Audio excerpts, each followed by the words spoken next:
Sayxunobod tumanining Ittifoq mahallasida yashovchi Doniyor Abdullayev oilaviy biznes sifatida asalarichilikni yo'lga qo'yganiga bir necha yil bo'ldi.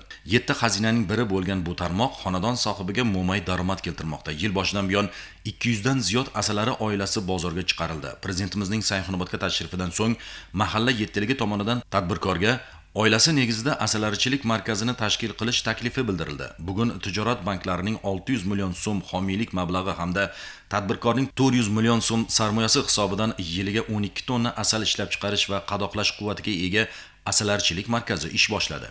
Joriy yilda hurmatli prezidentimizning tashrifidan so'ng Sayxunobod tumanida asalarichilik markazi tashkillashtirish topshiriqlari berilgan edi.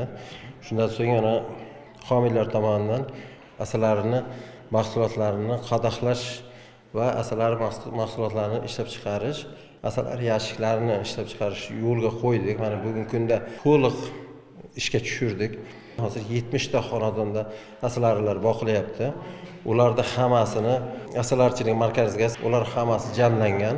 To'liq ularda asalari boqayotganlarni asalarichilik bo'yicha o'rgatyapmiz. Qanaqa boqishni, qanaqa uni agrotexnikalari, davolash usullari, asalni qanday olish, uni xususiyatlari bo'yicha to'liq ma'lumotlar beryapmiz. Shu 70 ta xonadonda veterinariya xizmatlari ham to'liq yo'lga qo'yilgan.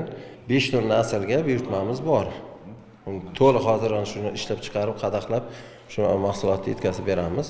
Endilikda ittifoq va unga qo'shni mahallalarni qamraydigan bu markazda quti va jihozlar ishlab chiqarish, asalni qadoqlab eksportga yuborish, kooperatsiya shaklida xonadonlarga jihoz va asalari oilalari yetkazib, aholiga asalari boqishni nazariy va amaliy jihatdan o'rgatish ishlari tashkil qilinadi.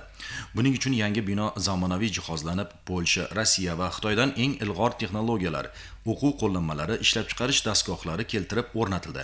Eng muhimi 10 nafarga yaqin ishsiz yoshning bandligi ta'minlandi. Prezidentimiz Sayxunobodga kelib, Ittifoq mahallasini tomorqalarini rivojlantirishni aytgan. Sayxunobod tajribasi amalga oshdi. Bizning mahallamizda asalash markazi ishga tushdi. Mahallamizda 6 nafar ayol ishga joylashdi. Men bu yerga qadoqlovchi bo'lib ishga joylashdim. Menga ishni o'rgatishdi. Bandligim ta'minlanganidan, daromad topayotganligimdan xursandman.